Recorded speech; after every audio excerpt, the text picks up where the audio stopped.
Hello everyone, welcome to Fresa Technologies YouTube channel. In this video, we are going to see how to generate GL detail by currency based report in Fresa application. Initially, we have to log into Fresa application.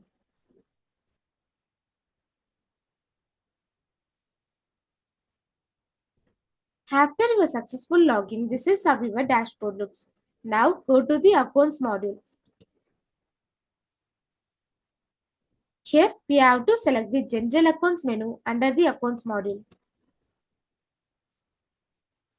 Then we have to select the GL detail by currency based menu.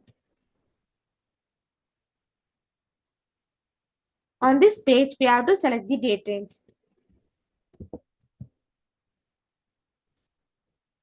And also we have to enter the required details. Then we have to click on the submit button.